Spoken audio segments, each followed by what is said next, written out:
Salut le dé, Papa DM, et aujourd'hui je vais vous parler du défi Partie Parfaite. Hey! Donc, le défi Partie Parfaite, ça a été le résultat d'une longue réflexion. Je me demandais comment créer un défi, une espèce de challenge, un peu comme le RPGAD, mais dont on n'aurait pas besoin de renouveler les questions à chaque année.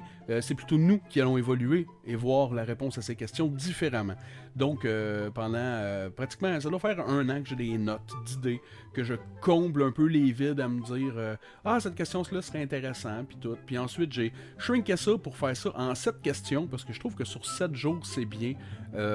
Ça permet d'avoir une petite vidéo de 5-6 minutes par jour plutôt qu'un 35 minutes une fois.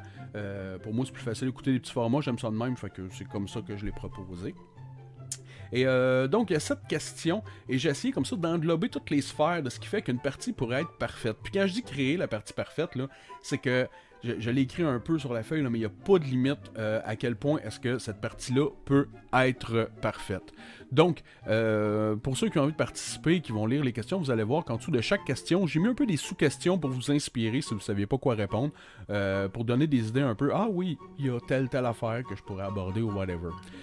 Donc, il y a cette question. Quel jeu de rôle choisirais-tu? Comme là, par exemple, c'est comme, moi, je vais prendre Donjon Dragon, moi, je vais prendre tel jeu. Je vais prendre celui-là parce que c'est celui-là que j'ai vraiment envie de faire de ce temps-là, ou celui-là parce que ça a été mon jeu préféré ever. Tu sais, aller jouer un peu là-dedans.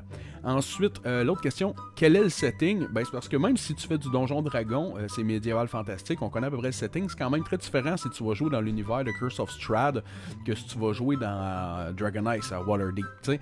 Fait que ben là, si tu fais quelque chose d'homebrew, tu fais-tu un zombie apocalypse, tu sais, je veux dire, il y a quelque chose là-dedans qui est le fun à développer, tu sais, oui, le système c'est une chose, mais ton setting c'est important.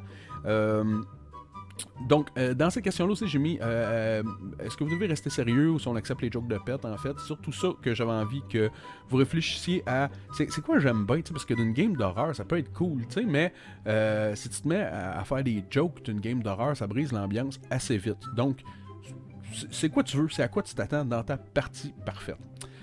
Quelle menace devez-vous vaincre? Ben là, c'est assez clair comme question. Moi, ce que je me demandais, c'était plus, tu sais, y a-tu quelqu'un à détruire? Ben non, c'est genre un BBEG. Ben non, c'est au contraire, c'est genre une guerre politique où il n'y a pas vraiment de méchants. Ou, moi, c'est un heist, mais tu sais, on va pas nécessairement voler l'argent des méchants, mais c'est juste que c'est de l'argent qu'on a vraiment besoin pour sauver un autre village à des milliers de kilomètres, tu sais. C'est un peu dans cette optique-là que j'avais posé la question. Qui sont les gens à la table? Là, j'ai écouté le podcast C'est pas de nom. Marc a vraiment bien répondu en disant qu'il était pour jouer avec des extraterrestres dans leur vaisseau. Je trouve ça écœurant. Sky is the limit. Moi, d'ailleurs, j'ai une réponse assez originale que vous allez voir apparaître dans le mois de novembre. Là, ça s'en vient. Là. Je sais pas ça donne quelle date, là, mais... moi-même, il y a quelqu'un avec qui j'aimerais vraiment faire une game de jeu de rôle.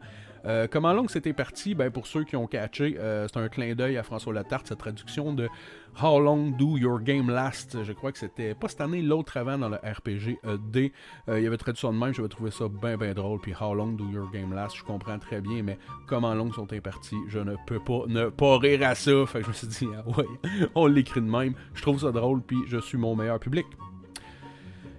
Quel matériel utilises-tu? Ben là, c'est assez clair. Genre, tu joues-tu en ligne ou en présentiel? Tu es sur Roll20? Tu utilises des Battle Map, Theater of the Mind? On y va là-dedans. Finalement, il se passe quoi? Là, j'avais envie... C'est peut-être pas super clair de la manière je l'ai décrit, mais en fait, c'est quoi une bonne fin de partie? C'est quoi un bon closure? C'est quoi une fin où tout le monde agit en fonction que toi, en tant que joueur ou en tant que DM, t'es satisfait de ta game? Ça a bien fini pour toi, ça, c'était cool. Fait que c'est un peu ça les questions, puis ce que j'avais envie d'entendre comme réponse, là. Donc, si t'es intéressé à participer, ben, je vais être bien content de t'écouter, que ce soit sur YouTube ou de te lire sur une page Facebook. Je t'encourage quand même à partir de ta page YouTube, puis à venir viens me le dire, j'ai une page YouTube, je vais pouvoir aller t'écouter. J'espère que vous allez être tellement nombreux à me le dire que je pourrais pas suivre le fil. Mais je m'attends pas à ça pour vrai, là. Je veux dire, ça serait le fun, mais comment? Mais c'est pour dire que des fois, tu une page YouTube juste pour faire cet événement-là pour commencer, un petit RPG l'été, ça peut être cool, ça fait un peu la communauté rôliste, puis pour vrai, c'est le fun à faire, c'est pas compliqué, c'est le fun. Genre, si vous avez un petit peu envie, là, faites-le, vous allez voir, c'est cool. Donc, C'est un défi de 7 jours proposé du lundi le 20 novembre au dimanche le 26. Je trouvais que c'est une belle période plate dans l'année. Ça va faire un peu d'action dans l'année. Tu mets pas ça l'été quand c'est le temps d'aller jouer dehors. Là. Fait que c'est pour ça. Je sais que le podcast Pas de nom, on l'a fait à 3. Tout le monde en même temps répondait à toutes les questions dans un seul vidéo d'1h30, 1h40, je sais pas exactement. Moi je propose ça, là, mais si vous avez vu le goût de le faire d'un coup sec à quelque part en février, l'important c'est que vous ayez du fun. Fait que si vous avez lu ces questions-là, puis qu'il y a des affaires que vous avez envie de me proposer, comme je parlais avec Josage de jeux de rôle, on changerait peut-être la question 3, la question 4 ensemble.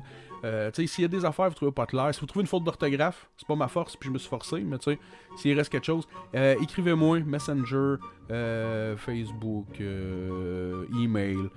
Si tu me connais, appelle-moi, on va prendre un café. S'il y a quelque chose, dites-moi-les parce que j'ai bien l'intention de le refaire l'année prochaine, même si au bout du compte, il y a 4 personnes qui y répondent. Je vais être content quand même, puis je vais le refaire l'année prochaine parce que j'ai aimé ça, faire ça. C'est un beau travail de réflexion, puis je suis assez fier du résultat quand même.